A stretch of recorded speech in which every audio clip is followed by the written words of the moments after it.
Hey everyone, welcome to EntrepreNINES. I'm John Wist. And I'm Bonni Mace. We are two Enneagram 9s who took the big leap into the world of entrepreneurship at a similar time, and this podcast is a space where we are inviting you to laugh and learn with us as we work to build businesses with soul. This is episode 29. 29, and we're bringing back a fan favorite. Or our favorite. Because let's be real, we don't necessarily get to hear from you guys a I don't know if it's your favorite. lot, but we think it's fun. Sweet, quiet little 9s. Yeah, the struggle is real and stuff we love. Yeah. And it's been a while, so we have to, we're semi catching up, but also it's timely. So this is just the season we're in. So yeah, so as always, if this is your first time With the struggle. stuff we love, here's the format. We tell you the things we struggle with. We tell you the things we love. The end. Not always business related. Usually not business related. Like, I feel throw it in a little bit. Yeah. But this is where you just get to be a part of our lives a little bit. Yeah. Just get a little bit more of the John and Bonni fluff. Yes. So. Who doesn't love our fluff? We love lovely fluff. Okay. So as always, we're gonna start with the struggles. Bonni, what you got? Oh my gosh. My first one is very fresh as of this recording. Because yesterday I had a first time experience as a parent that I think many parents have. Yeah. But we were so close in this grand scheme of parenting to not having experienced this. It is. You're so close. So close. True, yeah. We washed a pee pull-up Yeah. in our washing machine. Yeah. A disposable pee pull-up. Yeah. And it was me. You're owning it? Yes. Okay. All right. Because, okay, first of all, this is a sidebar, but my 2-year-old is so wetting like crazy when he sleeps. So the other night I went to go put him down for bed and I was like, I can smell your pillow from here. And I was like sitting up far away from it. It smells like a sweat box. Yeah. And so I was very motivated to like wash his pillow and wash his sheets and everything. Yeah. And so I was like, I'm gonna just, also there was this pee underwear that sat in his bag overnight because Mark forgot about it. That one I'm blaming him for. Yeah. And so I just got his laundry basket and I shook out the inner liner into the washer, set it, walked away, walked back in like, okay, now it's time to wash the pillow and the sheets and everything. Start pulling things out and throwing them into the dryer. And then you feel the absorbent bead gunk on your hands, which there's no way to explain what this feels like. It's awful. So there's no way. I'm trying so hard. Yeah. It's like a slime, but it breaks apart. Yeah, it's like gritty. Yeah, so it like if on first touch it's like wet and slimy. Yeah. But then yes, and it's everywhere. Impossible to fully feel like you've gotten it all. Yeah. It was bizarre. And then it like clumps up in certain parts and we have like a front loading washer. So like the front liner was just caked with this gelatinous sand. Gelatinous. That's Yeah. And my brain immediately went to, we just got this washer and dryer within the last year. Yeah. So my brain immediately went to, I've broken the washer. Is it still under warranty? Yeah. Do we have to spend $800 on this? And I will explain why this is so stressful in a couple of struggles for me right now, particularly. Yeah. And I was freaking out and I was so mad. And I had just gotten done also, just to add like to the robustness of this story. Yeah. I had just gotten done scolding Caleb because he spent an hour and a half on the Nintendo 64 playing Ken Griffey Jr. Baseball, which all these 90s kids are like, what a great game. So let me explain to you if you've ever played Ken Griffey Jr. Baseball. I told him at his 45-minute mark, time to get off. He says, Mom, I'm just going to finish this game. Reasonable. For 9 innings. Reasonable. Well, he'd been playing for 45 minutes, so I thought, surely we're close. Here's what my son was doing, John. Here's what my son was doing. He was on the defense. And he was letting every one of the other players hit home runs. He was literally... I think it was just like... He's like, man, this team is so good. It's 95-0. And I'm like, what? In what inning? Like the second? I don't even know. I didn't even look. I was like red, like, just like steam coming out of my ears, like mad, Yeah. about it. This is right before the pull-up incident. So I go in there and I look and like, is this game almost done? You said it was almost done. And he's controlling the right fielder. Yeah. And he's basically making it flop on the ground. Like, he's not making it run. He's just pressing the dive button over and over again so that the player is essentially doing the worm across the field towards the ball. So then I turn off the Nintendo 64 and he's like, I wanted to get it to 100 to 0. And I was like, you don't earn that favor. You don't get the satisfaction. And I march over to the laundry room, which is literally just right down this very short hallway. And I open the door, and that's when I start throwing the clothes into the dryer and feeling the gritty slime sand. Oh my gosh. And like, oh, I've broken the washer. Bonni, this just like is so perfectly like demonstrates the mind of young boys. Like, because Elliot has a game he likes to play called Crossy Castle. It's Crossy Road, but it's in a castle. Mm-hmm. Kind of like it's kind of like a Mario in a way. Like, mm-hmm. You kind of have to reach the end of a level and then you can go up. And he's like, I just want to die 3 times because you get 3 lives. It's like, I just want to die 3 times. But the thing is, you then reach like a midpoint where you can earn more lives back. Oh. And so he just keeps going and going and going. But and you're like, how do you still have 3 lives? Right. He's tricking you. Yeah, he's tricking you. So, yeah, like the mind of a young boy playing video games to just like make a never-ending video game. Yeah. Mom, just this game's over. Yeah. No, 100 to 0 he's going for. Also, I don't think we've ever washed a disposable diaper, but we did 2 kids worth of reusable diapers. So we've only had 1 on all disposable. Yeah. But we did have incident when we were on vacation with Lauren's family where we didn't have any swim diapers. And we're like, it's fine. We'll just let her get in for a little bit with her regular diaper. How bad can it be? How bad can it be?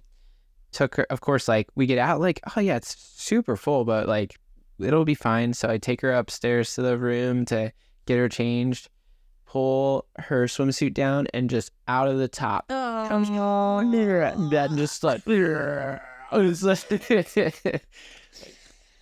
oh, that's terrible. It was bad. Yeah. Like, fortunately, like, I just, like, put her in the shower, and she loves to shower, so I just put her in the shower and just, like, let the shower run and just, like, but it's, like, it was bad. Yeah. It was terrible. What you should know, if you're a parent, is that those things with enough agitation do dissolve. Yeah. Oh. That's what I learned. Interesting. A little bit of salt makes it happen faster. Oh. So we ran a salt. So good to know. Salt and soap. Yes. Of your washer. Tub clean. Oh, nice. Yeah, so that's what you need to do. There you go. And I was frantically searching the internet and shaking out toddler clothes in my backyard.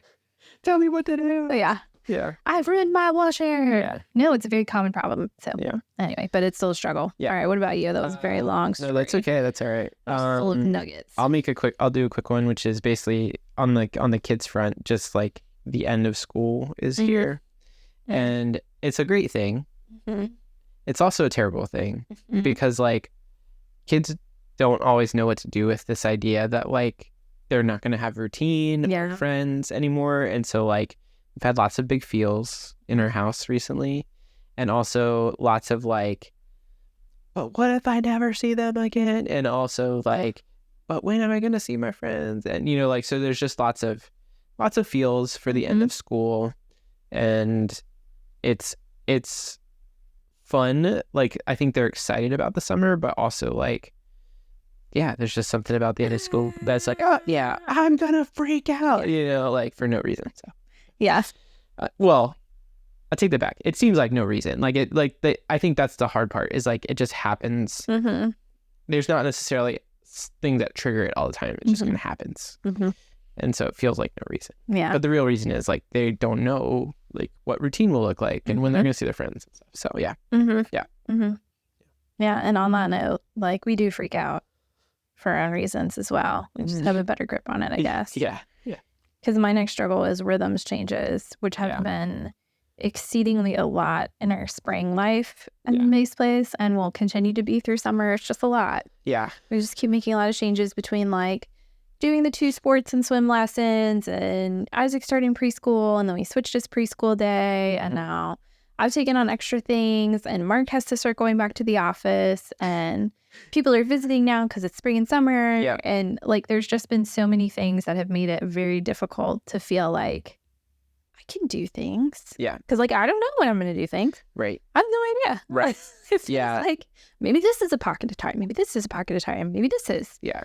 And sometimes it is, and sometimes it's not. Yeah, and I feel like, so my other one that I wrote down is like along the same lines of like just like the unknowns of the summer, and part of that is like there's things that we do know about that are scheduled, and that's great, but then like also I think some of the difficulty that we probably both feel is like the working from home in the summer when kids are home / not always busy, but sometimes busy, and sometimes there's things scheduled, and it just kind of creates this uncertainty around like how everything will actually work. Because you have a theory about how it's gonna happen. Yeah, mine's probably very optimistic, and I feel like ours is probably too.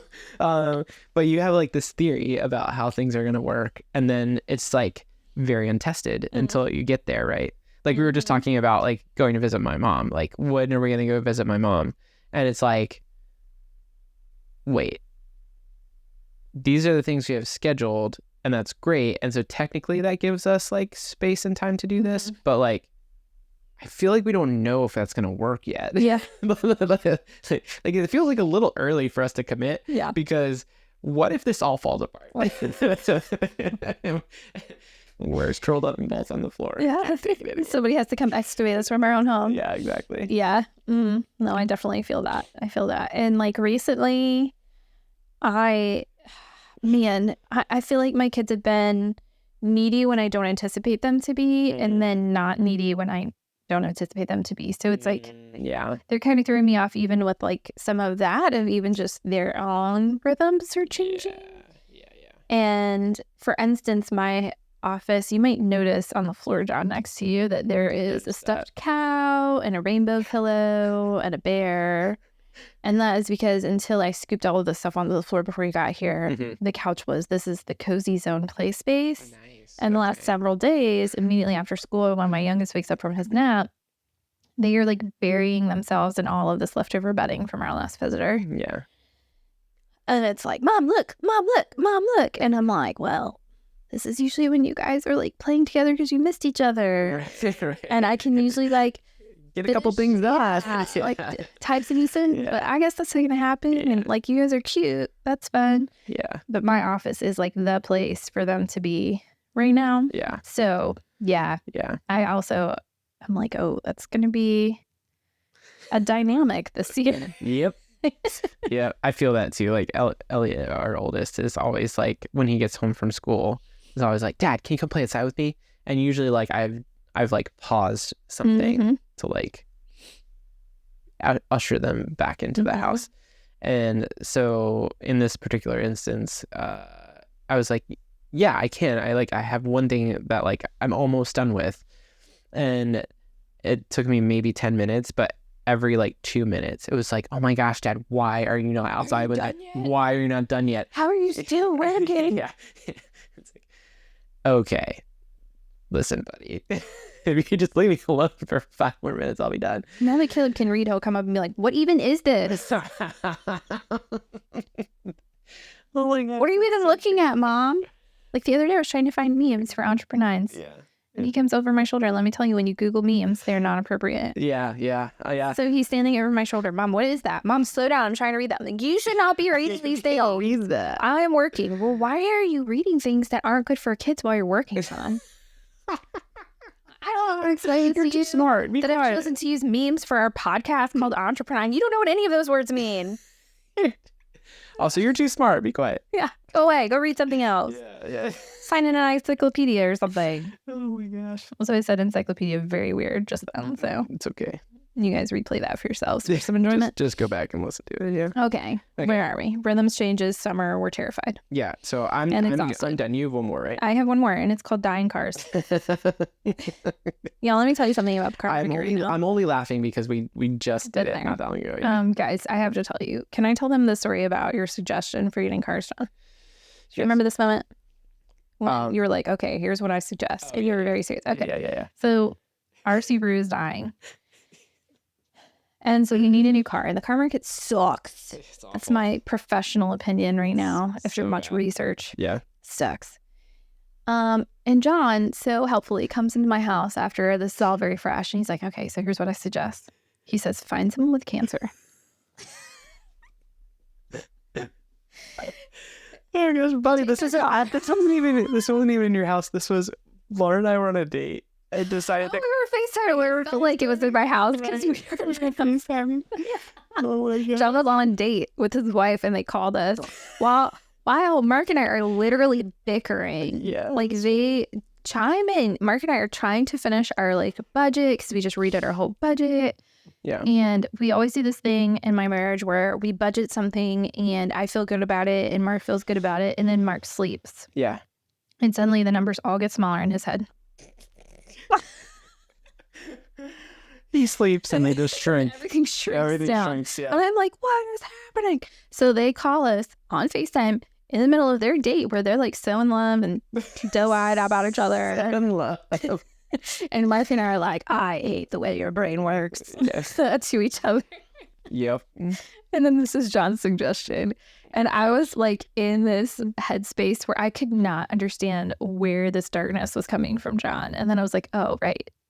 They were literally sitting in a car that they had, well, it wasn't that car at the time, but they literally have a car that like they're using right now because this is just part of your life. It's our reality. Our reality is my mom has cancer. She can't use her car. We lost a car. She's letting us use her car. Yeah. And so my very dark suggestion, which is also meant to be quite humorous and break the tension, was don't find yourself with cancer. You could probably see our stress coming through the FaceTime screen. So sorry, everyone. No, it was funny in the moment. It's still kind of funny, right? It's still funny. Yeah. You gotta laugh at some things, but yeah. Dying cars. It's really a struggle. Yeah, it is. And you're right. Right now, the car market is horrid. And some people are out there like, oh, cars are sitting on lots longer. This summer could be the thing. So we're like contemplating, can we wait it out? Unsure summer schedule that we just talked about with one Nissan Sentra. Right. Can we do that? Yeah. And I'm pretty convinced we can make it work for a short period of time, even though I think that there will be like a lot of yelling in my house. The good news is, Bonni, you have some friends who live nearby. Yeah. Yeah, thank you for that. You're welcome. Yeah. Oh, dying cars. Yeah. Worst. On that note, if you'd like to buy a car from me or John, we're open to donations. I am open to philanthropy. Open to it. I'll pay taxes on it. Totally open. It'll be fine. Yeah. Oh gosh. All right. Bonni, stuff we love. We've got to spend a little bit of time right off the top on a common love, which is our friend Ted Lasso. Ted Lasso. Oh my gosh. We were watching the finale, and is this supposed to be spoilers? I don't no. Oh, okay. This current thing I'm about to say is not a spoiler. Okay. We're watching the finale, and towards the end, Lauren turns to me and said, "Are you crying?" And I said, yes, of course. Multiple times during this, I have cried. Wait, is that not okay? Lady who watches Call the Midwife and cries all the time? Like, yes, I was crying. Yeah. I cried. Yes, I did cry. But it was so beautiful. So good. So good, Bonni. It's true. Can I just tell you, I was a little bitter towards all the so-called TV critics on the interwebs this season. Razzin'. Because they were totally down in this show, and I feel like they lost the plot. I feel like they totally lost the plot, which was like, this is not a comedy, guys. Like, yes, it's funny. This is a funny show. This is a hilarious show. It's not a comedy. Like, this is like probably the closest to like and this is a stretch, but like an attempted reflection of reality, at least in parts. Like I think like each character in some way like reflects like some sort of like personality trait that probably we'll all experience at some point. And they just like each character like went deep on each of those traits. It's kind of my view of the whole thing. Yeah, I'll have to link in the show notes. Somebody did a really good Ted Lasso enneagram. Oh, I want to see that. Yeah, that'd be cool. I'll put it in there. I thought it was very good, and I agree with you. I feel like those critics that were like, they're losing, they're that's not so good. I'm like, you're not letting Ted Lasso teach you. Yeah, right. Yeah. Like, Coach Ted Lasso is trying to teach you things, and the Richmond Greyhounds are getting it, and you're not. Right. Well, and also, like, I feel like, you know, like, Ted himself as a character became less and less important as the series went on, and that was also the point. Yeah. Like, the point was that, like, he introduced things that impacted the lives of others, and then you got to see those play out in those people's lives. And also he almost had to kind of like take a lower space in order for himself to like learn these things too, right? Like he couldn't always be the witty wisdom guy, because he had to learn where that came from, why that was who he was, and then understand that in a deeper way. So like he couldn't always be like the lead. So, and learning to accept support, I think that was an important part of his character development too. For sure. Yeah. He was not doing that as much at the beginning. For sure. And that's a hard lesson. Yeah. I think that's probably why people don't like it in general. Yeah. Oh, such a good show. Get yourself, sometimes Target has, like, if you're a Target Circle member, which is like their free rewards thing, Yeah. they'll give you 3 months of Apple TV for free. Oh, nice. So just check that out. Also, Nike has a whole AFC Richmond line now. Did you know that? What? Oh. They have like kit shirts. They have scarves. Yeah. Oh. Yeah. Okay, I'm gonna have to look at that. Yeah, I'm gonna need to look at it. I don't necessarily look like a soccer fan, but I would look like a Ted Lasso fan. So. Yeah. I'm gonna. I texted you guys right after, and I said like this is a show I'm really gonna miss. Yeah. Yeah. So. It's true. Yeah. Hard to top it. Yeah. Okay, what else do you have to? So I'll say like I feel like in some ways like summer events are like in full swing, which is kind of fun. Like special events or like, like festivals are happening. There's baseball. We went to bull riding on the beach. Bull riding on the beach. In Ocean City. Get your cowboy hats and your flippy floppies. Yeah. And so I just feel like all of that is like starting to happen, and it's just kind of fun. Like it's a time of year where you feel like there's just things constantly happening, and not necessarily like that you have to be a part of all of them, but like, oh, like there's something to look forward to in a couple weeks. Like I'd really like to do that, or I'd like my kids to experience this, so that's just kind of a fun time of year to be in. Yeah, I agree with that. The options being back are kind of nice. Yeah. And it's been a couple summers since the options have felt like truly accessible to you. That's true. Because of pandemic that life. Is true. Yeah. Like, that's a good point. We were all just remembering how to like be in the world last summer, and it was kind of, am I allowed to do this? Yeah.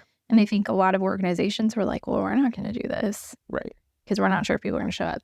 Now all of that stuff is kind of going away, and people are showing back up again.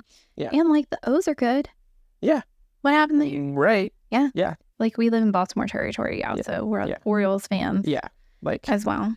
And that's been forever since those have been good. Yeah, they've been terrible. Yeah. Like really bad.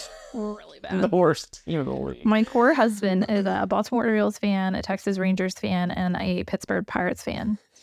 And those three teams have been the trifecta of terrible for at least 7 years. Torture. Yeah, they've been awful. Yeah. This year they're all three doing well. Like the Rangers are one of the top teams in the league right now. And so, anyway, it's a good time. Yeah. Good time for him. His loyalty is helping him. Yeah.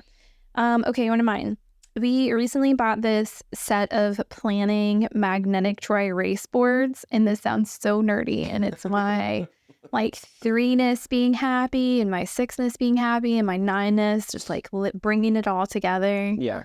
But like it's been a great set. Yeah. It has like a full month piece that's big enough to like add details and things like that. Yeah. Then there's like a weekly view, and we've used that for my oldest son's after school activities. Yeah. And just saying like, okay, today you can have screen time, and it's written on there. That's good. Here's your chore. Yeah. Here's what dinner's going to be. And like, that's helped him even with some of his anxiety, being able to forecast. That's good. And anticipate some things.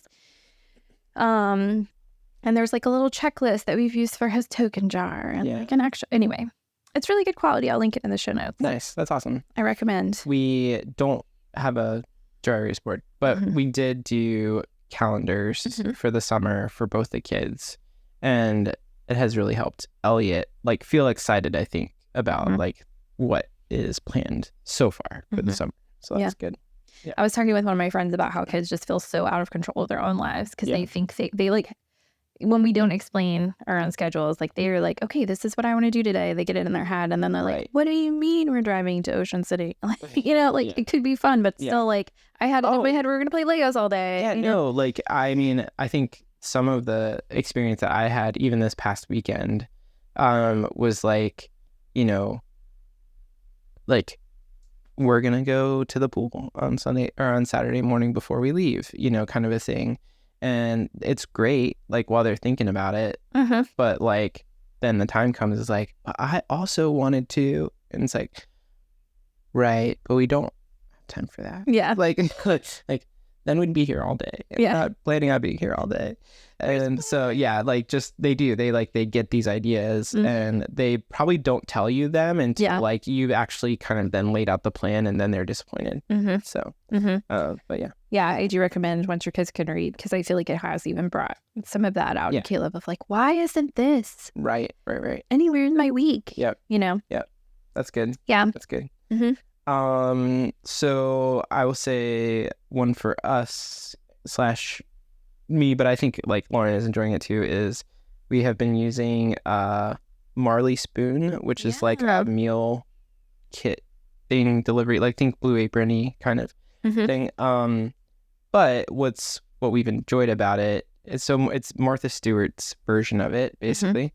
But what we've enjoyed about it is like it's introducing us and our kids to like some new foods and some new types of dishes, and they're all pretty easy to make. Like they're all decently fast, and now we have like a bunch of new recipes that we can just go out and do ourselves too.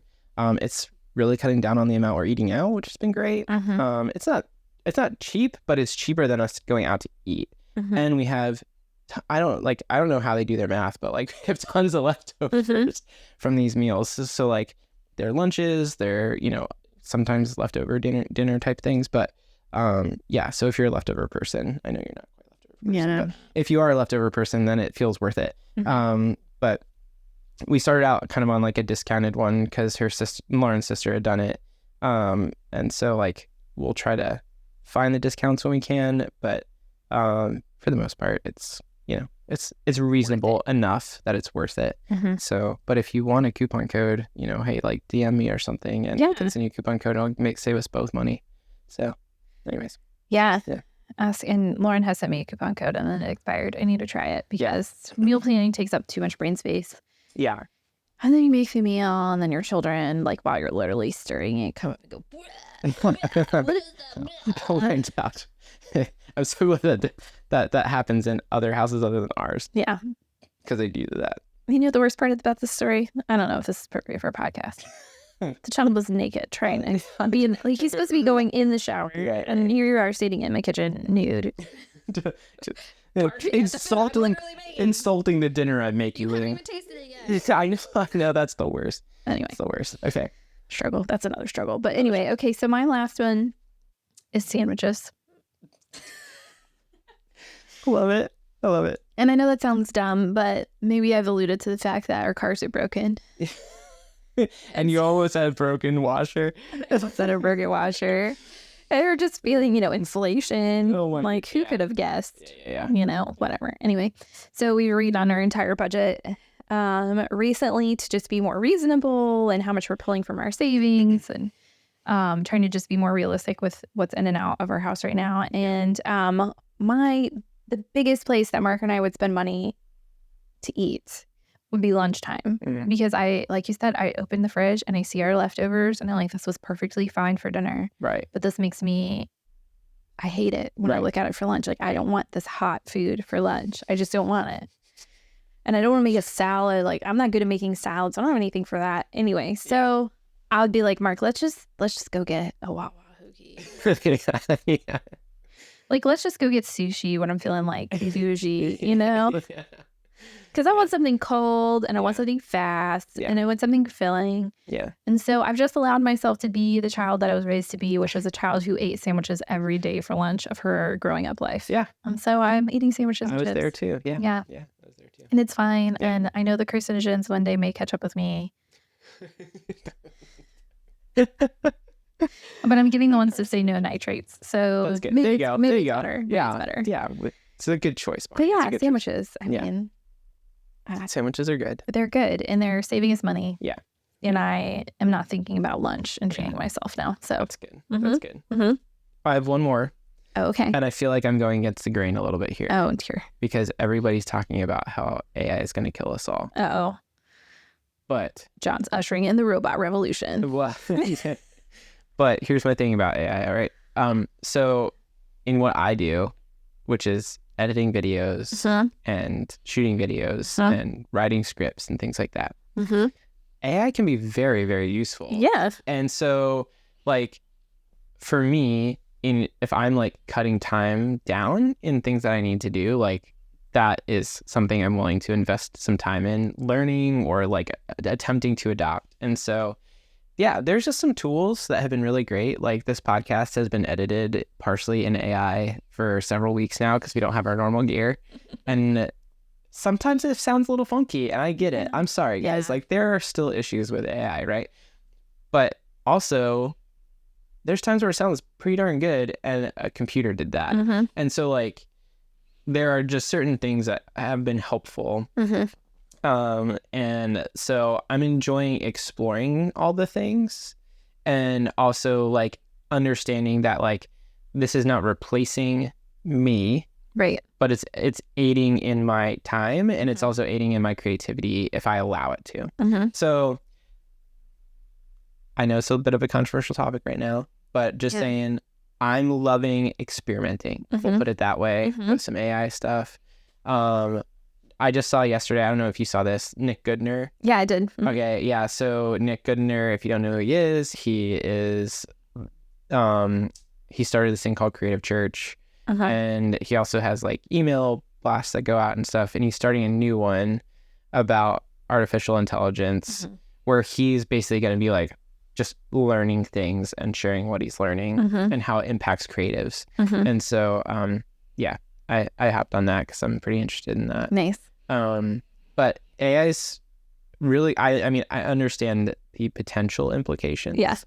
But I also think that like right now we're so early on in it that like a lot of the stuff really could help you with your time and your creativity if you approach it in the right way. And so, yeah, just. And don't plagiarize from it.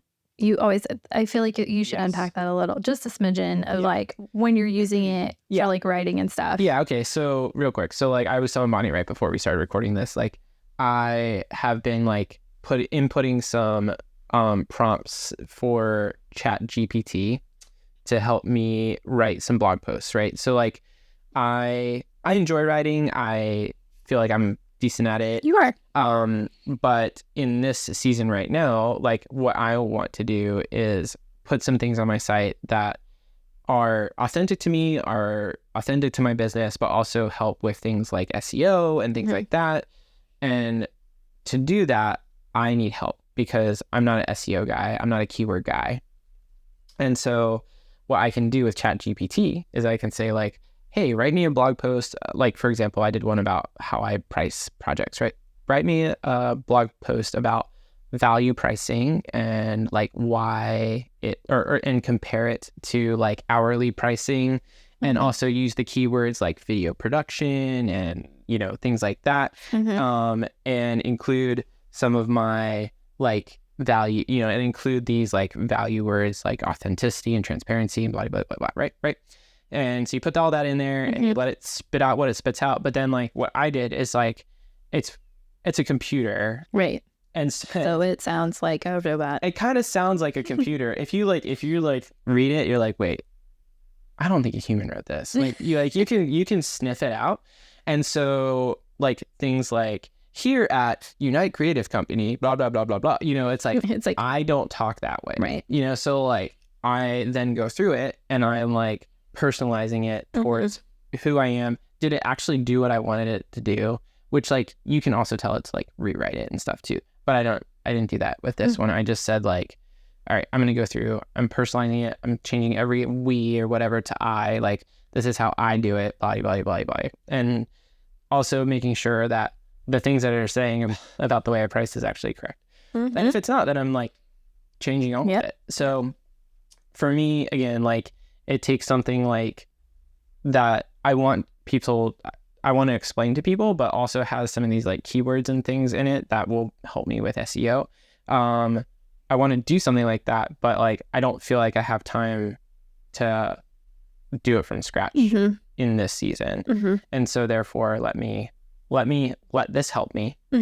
But let me also make sure that it's accurate and representative of who I am. And so that's what I mean by like, I think if you are using it correctly, I think it can help you with time and creativity, because it's also, you're not ideating all of these things. Now, that's the other thing I use it for, though, is like idea just creation, where it's like, I really want to make a bunch of videos about X, right? Okay, help me come up with just a list of ideas about topics around that, right?